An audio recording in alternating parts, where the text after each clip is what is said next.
যে মোহাম্মদ ইউনূস বোধহয় ভাবছিলেন যে উনিও প্রধানমন্ত্রী নরেন্দ্র মোদীর মতো, যেখানেই যাবেন সেখানেই মানুষ তাকে সাদরে অভ্যর্থনা জানাবে, কিন্তু না, তিনি তো ইউনূস। সুতরাং তিনি ভাবতে পারেন নিজেকে অনেক কিছু, কিন্তু গোটা বিশ্বের কাছে তার কি ততটা গ্রহণযোগ্যতা আছে? বাংলাদেশের বিশিষ্ট আইনজীবী নিঝুম মজুমদার আমাদের সঙ্গে রয়েছেন। দাদা, আমি একটু ছবিটা আগে দেখাই যে এই মুহূর্তে প্রধানমন্ত্রী নরেন্দ্র মোদী তিনি সাইপ্রাসে গিয়েছেন এবং তাকে সেখানে কিভাবে অভ্যর্থনা জানানো হচ্ছে এবং মোহাম্মদ ইউনূসকে চার্লস কি করলেন, আমরা দুটোকে একটু ট্যালি করি। আসুন আগে একটু দেখাই, দেখুন। এই যে সাইপ্রাসে, সেখানে প্রধানমন্ত্রী নরেন্দ্র মোদী তিনি গেছেন, সেখানে সেনাবাহিনীর তরফ থেকে অভ্যর্থনা জানানো হচ্ছে এবং সেখানকার প্রেসিডেন্ট তিনি বিশেষ সম্মান জানিয়েছেন প্রধানমন্ত্রী নরেন্দ্র মোদীকে। দেখুন এই ছবিটা আমরা দেখতে পাচ্ছি। এবার উল্টো দিকে, এবং তারপরে একটু দেখাই এই যে মোহাম্মদ ইউনূসকে এই যে সরিয়ে, মানে ঠিক মতো দেখতে পাচ্ছেন না বোধহয় চার্লস ওনাকে, মানে উনি যে ইউনূস না, এটা কিন্তু না, এটা একটু বলে রাখা ভালো যে এটা আপনি প্রোগ্রামটা দেখাচ্ছেন, কিন্তু যখন ইউনূস লন্ডনে এসে পৌঁছালো তখন কিন্তু কেউ আসেনি। তার যে প্রেস সচিব আছে শফিক, সে নিজেই ছবি তুলছিল, মানে প্রেস সচিবই তাকে স্বাগত জানিয়েছে, তার সাথে যে সহযাত্রী ছিল।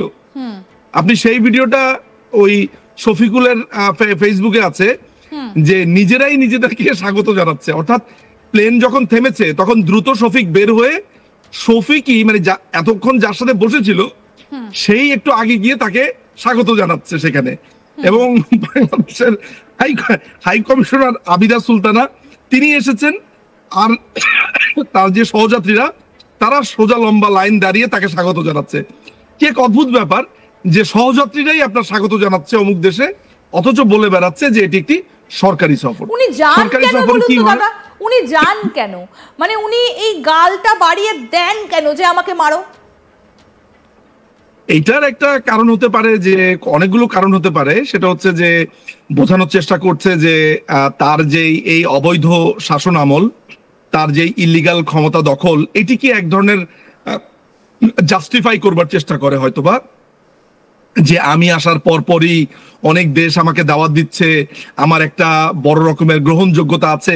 এই ব্যাপারগুলো তো অনেকদিন ধরে বলে আসছে তার ভক্তরা। তো আপনারা দেখবেন যে পিআর গুলো আমরা দেখতে পাই, যে পাবলিক আপনার পোস্ট গুলো আমরা দেখতে পাই, তার নিজেরই ইউনূস সেন্টার থেকে পরিচালিত। দেখবেন তার সাথে এক মহিলাও আছেন, লামিয়া মোর্শেদ, যাকে নিয়ে আমরা একটা প্রোগ্রামও করেছিলাম। এই লামিয়া মোর্শেদই কিন্তু এই প্রোগ্রামটার আসলে এইভাবে এই পাবলিকলি এই প্রচার করবার দায়িত্বটা কিন্তু এই মহিলার। তিনি এই বিভিন্ন জায়গা থেকে, পৃথিবীর বিভিন্ন জায়গা থেকে সব অদ্ভুত অর্গানাইজেশন গুলোকে খুঁজে বের করে সেখান থেকে নিজেরাই নিজেদের একটা দাওয়াত নেয়, টাকা খরচ করে যায়। তাদের একটাই কথা থাকে যে তাকে পুরস্কার দিবে সেই ছবিটা যাতে আসে।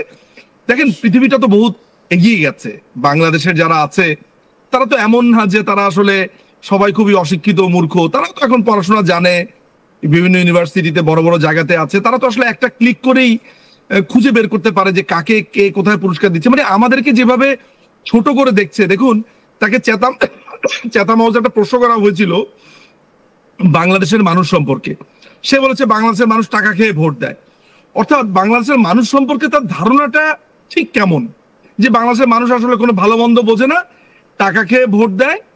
এবং ঠিক বাংলাদেশের মানুষকে সে এমন ভাবে যে সে যদি একটু দেখাতে পারে যে তাকে একটা পুরস্কার দিয়েছে অমুক লোক তমুক লোক, বা চার্লসের সাথে একটু দাঁড়াতে পারে, আরে চার্লসকে বললেই তো চার্লস হাজির হয়ে যায়। আমি দেখেছি যে ইস্ট লন্ডন মস্কের কি একটা প্রোগ্রামে তিনি প্রায় আসতেন সেখানে।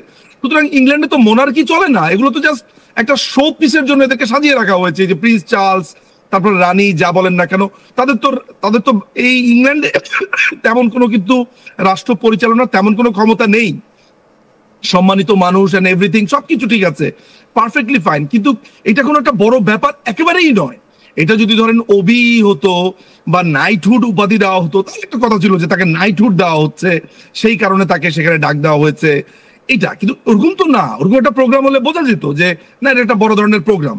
কিন্তু এই ধরনের একটা ছোট, যেটা আপনার প্রশ্নটা ছিল যে এই চটটা খেতে সে আসে কেন, আসে হচ্ছে পিআর এর জন্য, সাধারণ মানুষকে ভূগোল বোঝাবার জন্য। কারণ আমরা বেশ কিছু ছবি দেখেছি লন্ডন সফরের, যে সেখানকার যারা বাংলাদেশি মানুষ যারা সেখানে বসবাস করেন, সেখান থেকে তার বিরুদ্ধে একটা স্লোগান উঠছে, তার একটা কুশপুত্তলিকা নিয়ে সেখানে জুতোর মালা পরানো হচ্ছে, এবং এগুলো মোহাম্মদ ইউনূস লন্ডনে থাকাকালীন ঘটেছে। না না, সেখানে তাকে যেই সাধারণ বাংলাদেশিরা তাকে যেরকম জুতো দিয়েছে, তার যে প্রেস সচিব আপনার শফিকুল, তাকে সাধারণ বাংলাদেশিরা যেই পরিমাণ অপমান করেছে, অপদস্থ করেছে, একেবারেই সাধারণ লেভেলের মানুষ। সেখানে বাংলাদেশ আওয়ামী লীগের সমর্থকরা ছিল বটে, কিন্তু আমি ব্যক্তিগতভাবে জানি যে যারা কোনো রাজনৈতিক দল করেন না, কোন রকমের দলের সাথে কোনোদিন আসেননি, আপনার ডক্টরস, ইঞ্জিনিয়ার্স, ব্যারিস্টার্স সেখানে চাকুরি করেন, সাধারণ আপনার রেস্টুরেন্টের কর্মী থেকে শুরু করে মালিকের অসংখ্য মানুষ সেখানে এসেছে তাকে দুধনি দেওয়ার জন্য। বিশেষ করে তার সাথে যে আমেরিকান একজন নাগরিক ছিল খলিলুর রহমান, আমরা জানি যে আমেরিকাতে তিনি রজার রহমান নামে পরিচিত, সেই রজার রহমান এবং শফিকুলকে কি পরিমাণ অপদস্থের মধ্য দিয়ে সেখানে যেতে হয়েছে, এরপরেও কোনো ধরনের লজ্জা নেই। মনে হয় যে একটা বিরামহীন লজ্জা না পাওয়ার একটা কোর্স করে এসেছে কোত্থেকে, মানে বিরামহীন লজ্জা দিবে আর বিরামহীন লজ্জা পাবে না, এই টাইপের একটা কোথাও প্র্যাকটিস করে এসেছে। সেইখানে তার প্রতি জুতা নিক্ষেপ করা হয়েছে, জুতো দেখানো হয়েছে, পচা ডিম মারা হয়েছে বলে আমি কোনো কোনো জায়গায় শুনেছি, সাধারণ জনতা। ফলে যে এই ঘটনাটা ঘটেছে যে, এবং আপনি দেখুন এখানে আমাদেরকে বলা হয়েছে যে সে নাকি আপনার কিংসের পুরস্কার পেয়েছে। দেখুন আমার কাছে কিন্তু সেই ডকুমেন্টস আমি যে মোবাইলে তুলে ধরেছি সেটা আমার কাছে আছে। The King's Foundation announces nomination for 2025 awards, এইটা মে 21 পাবলিশ হয়েছে, সেখানে ইউনূসের কোনো নাম নেই। অথচ বাংলাদেশ থেকে বলা হচ্ছে যে প্রিন্স চার্লস নাকি তাকে পুরস্কার দিয়েছে। এটা হচ্ছে ডাহা মিথ্যে কথা। দেখুন সেইখানে আমরা কি জানি যে এর আগে আমরা দেখেছি যে মাননীয় প্রধানমন্ত্রী শেখ হাসিনা যখন আপনার বিদেশ ভ্রমণে যান, তখন যেই দেশেই যান না কেন সেই দেশের আপনার যারা সিভিল সোসাইটি আছে, অর্থাৎ বিভিন্ন পেশাজীবী, চাকুরিজীবী, বিভিন্ন পেশার মানুষেরা, সাধারণ মানুষেরা এরকম একটা সেমিনারের আয়োজন করা হয় বা প্রোগ্রামের আয়োজন করা হয়, তারা আসেন, তার সাথে কথা বলেন, মত বিনিময় করেন। ইউনূস কিন্তু এই ধরনের কোনো প্রোগ্রামই করেনি। করেছে কি, সেখানে কয়েকটা ইয়াং ছেলে পেলে আপনার জিসিএসসি পরীক্ষা দিয়েছে, ওই জিসিএসসি পরীক্ষার্থীদের সাথে দেখা করেছে, মানে তার মানে কোনো ধরনের জনসম্পৃক্ততা তার সেখানে ছিল না। সেখানে কি সাহস পাননি এটা করতে? কারণ তার আগেই তো তাকে ঘিরে ধরে বিক্ষোভ হয়ে গেছে। না, ওই তাকে সাহস পাননি সম্ভবত, হয়তো কারণ কি ওইখানে যারা গিয়েছে তারা একেবারেই ধরেন নিশ্চিত হয়ে গিয়েছে যে তাকে জুতো পেটা করবে না। কারণ বলা তো যায় না, ধরা যাক যে সেখানে XYZ কাউকে দাওয়াত দিল, তিনি জুতোটা খুলে তাকে একটা মুখের মধ্যে মেরে দিলেন, সেটা তো একটা ভয়ঙ্কর নিউজ হয়ে যাবে, সেখানে একটা ভয়ানক একটা ব্যাপার হয়ে যাবে। ফলে সেটাও একটা ব্যাপার ছিল বটে। কারণ আমি অনেক মানুষকে চিনি যারা আমাকে এইটা বলেছিল যে সুযোগ